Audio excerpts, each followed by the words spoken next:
Now, say my name. John C. You're goddamn right.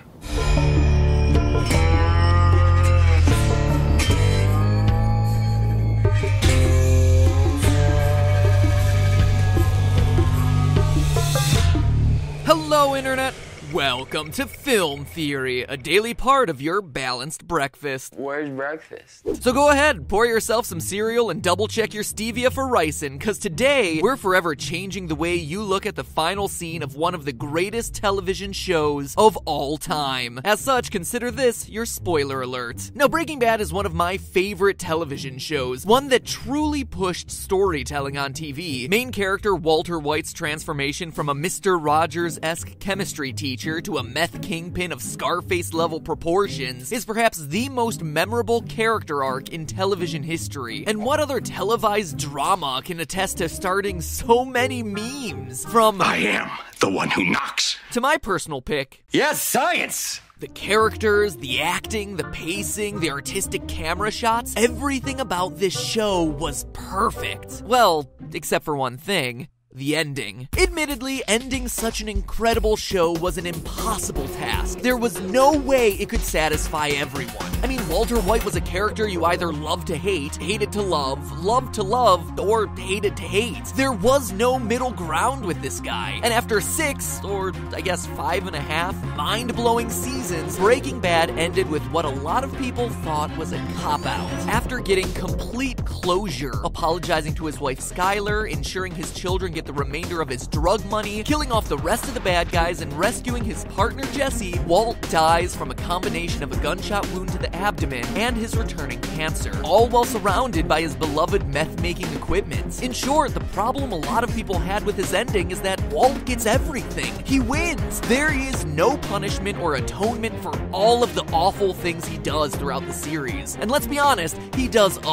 lot of awful things. Sure, you may say, oh, he dies, but he dies on his terms. It's a complete victory for Walter White. And that, understandably, frustrated people. But what if I told you there was more to the story? That Walt will face trial and punishment for his crimes. That the ending wasn't as cliched and clean-cut as we've all been assuming the last couple years. In short, are we really sure that the man known as Heisenberg is dead in that final shot? Because let me tell you, I've run the numbers, and he's not. I mean, yeah, he does get a gnarly stomach wound, collapses and lies motionless on the floor for about 20 seconds, as we hear some appropriate blue meth-inspired jams. But is that enough for us to hang our theorist coats up and accept that he's dead? Not a chance! You're goddamn right. Oh, gets me every time. Okay, so what am I talking about? Well, according to the University of Maryland Medical Center, the 3 most important factors for determining a person's odds of surviving a gunshot wound are 1. The location of the injury, 2. The amount of blood lost, and 3. How quickly the victim is transported to a hospital. So, let's take them point by point. But before we dive into the location of the injury, we first need to discern the nature of the injury itself. And I know what you're thinking. It's a bullet in his stomach, right? Well, not exactly. Let's recap the final showdown. Walt comes to the neo-Nazi compound with an automated remote-controlled turret built into his trunk. He tackles Jesse to the ground, clicks the button, the trunk pops open, and a barrage of bullets kills almost all the neo-Nazis inside. But what we're most interested in is near the end of the attack, when Walt gets hit by something. I mean, it's kind of hard to tell, honestly. All we really do is see him grunt. Now, we know from the opener of Season 5, Episode 1, that Walt purchased an M60 machine gun with 7.62mm NATO rounds. It's pretty heavy-duty machinery, as evidenced by the fact that it blasted through the side of the trunk and the wall of the neo-Nazi rec room like it was nothing. But let's look at the setup here. It's highly unlikely that Walt was actually hit by one of these bullets. First, Walt is too low to the ground. Walter's hoopty of death is a 5th-generation Cadillac DeVille, which according to the manufacturer stands exactly 56.7 inches tall, or about 1.4 meters. If we take this photo of Walt standing outside the car and apply some basic algebra algebra and pixel counting, we can conclude that the trunk is 40.5 inches off the ground, or slightly over 1 meter. The M60 shoots slightly lower than the exact height of the trunk, so let's just say it's an even 39 inches, about 1 meter, just to be safe. Considering that the average width of a human being is about 9.5 inches or 24 centimeters, even if Walt and Jesse were planking on top of each other, toe to toe, forehead to forehead, they would still be far lower than the line of fire. I mean, you can even see the difference from the bullet holes in the wall compared to their relative position on the ground. So obviously it's not a direct bullet hit, maybe it's a ricochet. Seems like a solid possibility, except for one thing. According to my research, it seems that higher powered bullets like a 7.62mm NATO round tend not to ricochet. They usually either crush into the object they hit or break apart. Ricochets are much more common with low caliber ammo, such as a 22 or 177. The most likely culprit for injuring Walt then is either shrapnel or a broken piece of a bullet entering from Walter's side. Why the side? Well, because throughout the ensuing scenes, we get a pretty good glimpse at the front and back of Walt's jacket, and there simply aren't any holes, so the right side is the only option. Okay, so we have a piece of shrapnel entering Walt's love handle. Knowing this, let's look at our medical criteria. Number 1, the location of the wound. We never actually get to see the wound itself, only the blood stain on the lower right side of his shirt, which is such a shame because I really love that shirt on Walt. Given the radius of the blood stain, we can only make an educated guess as to where the entrance wound is. The biggest risk associated with a bullet wound to the abdomen is hitting either the lower aorta or some of the major blood vessels. If such was the case though, Walter would have keeled over and bled to death very quickly. But that's not what happens. Walter walks, talks, and even tells Lydia that he murdered her with relative grace for over 10 minutes. Now you could potentially write off a lot of Walt's mobility as shock, but even shock can't keep you alive for 10 minutes if a vital organ's been hit in your body. Now, given the location of blood on Walt's shirt, it's likely that the shrapnel got lodged somewhere in his large intestine. And believe it or not, this is actually good news. Quote, the main concern with gunshot wounds that involve the intestines or stomach is not bleeding, but infections that result from spillage of the contents of those organs. End quote. In other words, you're gonna wish you were dead, but it takes days to die from your wound.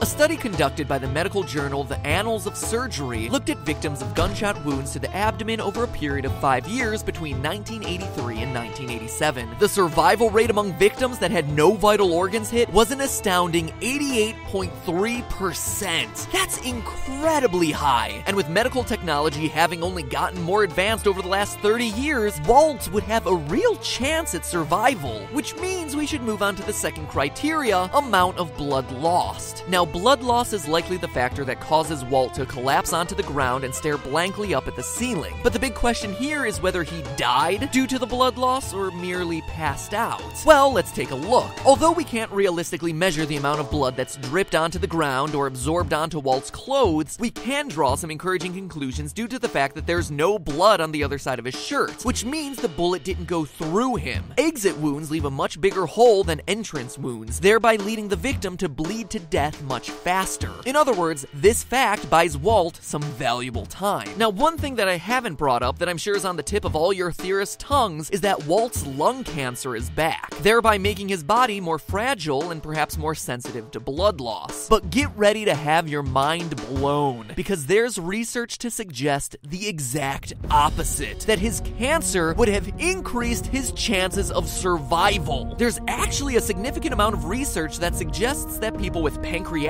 cancer, multiple myeloma, and most importantly for our purposes, lung cancer, are all more likely to form blood clots. According to Dr. Gene Connors at the Dana-Farber Cancer Institute, for reasons not quite known, the normal human body will keep a balance between pro-clotting and anti-clotting activity. Apparently, cancer skews that balance in terms of pro-clotting, increasing inflammation and compression of blood vessels, creating more coagulation and actually lessening internal bleeding. Long story short, there's actually a high probability that Walt's cancer is limiting the amount of blood he's losing in these crucial minutes. So we have not a full bullet, but a smaller piece of shrapnel entering Walt's body in an area with non-essential organs. Walt's slow tour about the compound showing that the injury's not not really that critical, and a situation in which blood loss is slowed via only an entry wound, it being in the intestine, and Walt having cancer. That brings us to the final criteria of determining the likelihood of survival: speed at which the victim gets medical attention. If Walt were alone somewhere in the New Mexico desert, this would be an open and shut case. He would have bled out and died. But the final shot shows us a unit of police officers descending on him almost immediately after he collapses. Are they DEA? Albuquerque PD? If we zoom in on the arm patch, the shape and color definitely indicate that it's Albuquerque PD. According to code 02-11 of the Albuquerque Police Department Procedural Orders Manual, quote, "Department policy is to ensure that medical care is provided to arrested persons, intoxicated persons, when such care is needed, based on approved medical and legal procedures." So not only are the police obligated to give Walt medical attention, but let's not forget that the Walter White case is a national story. They want Walt to see trial. They want Walt to live so that he can confess to all the unsolved murders he's been involved with. It is in their best interest to keep him alive so that these cases can be concluded. Add to that the fact that it's reasonable to assume that there's a standard issue trauma kit in at least one of those cop cars, and most every police officer is trained to dress a gunshot wound, so Walt's bleeding would have been significantly reduced as soon as a minute after he collapsed. And if you're looking at this from a timeline standpoint, he literally just collapsed. We even see the police cars rushing past seconds before he falls to the ground. And here's a big piece of evidence for you. Why are the cops even there? Who called them? The pile of dead neo-Nazis certainly didn't. Walt and Jesse didn't do it. The most likely case is that someone nearby heard the M60 gunshots and called the cops. What that tells us is that although we're never given a real location for Jack's neo-Nazi day camp, it means we're close to civilization. Based on the length of that last scene, it took 10 minutes for the cops to arrive at the location. That also means that there's likely a hospital in that vicinity. So looking at all the pieces of evidence, considering the wound didn't hit any vital organs, was a smaller piece of shrapnel, didn't leave an exit wound, that clotting was increased due to cancer, and that help was on the scene immediately after his collapse, and Walt got medical attention somewhere in the realm of 20 minutes from the time he was shot, there's a high probability that Walt survives this last scene of Breaking Bad. But you don't have to believe me or all the research I did, just trust the creators of the show. If you look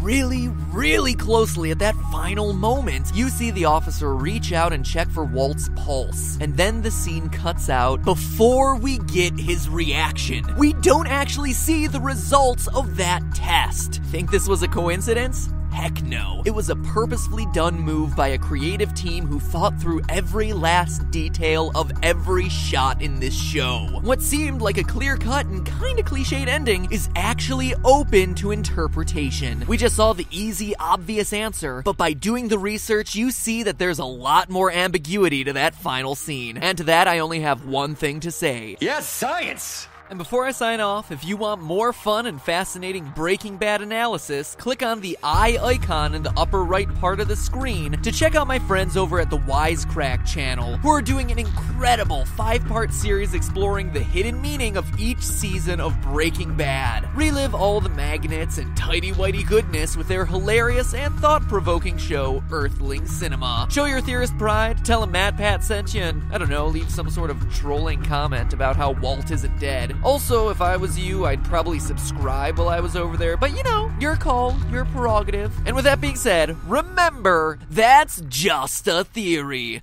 A film TV theory. And cut. You know what the coolest thing about all of this is? It leaves open the possibility of seeing Walter White's trial appear on Better Call Saul. Wouldn't that be incredible? To see the return of these characters? Make it happen, Vince Gilligan. Make it happen, please. Here, click the bag of blue meth to check out that Breaking Bad miniseries I mentioned over on the Wisecrack channel. Or if you want something truly scary, click the Terminator to see how we'll all be slaves to computers within the next 30 years. Fair warning, the future gets intense, and you'll never look at your laptop the same way again. Now, if you'll excuse me, all this Breaking Bad talk has got me a hankering for some delicious fast food chicken, like El Pollo Loco or something. Don't know why exactly. Strange.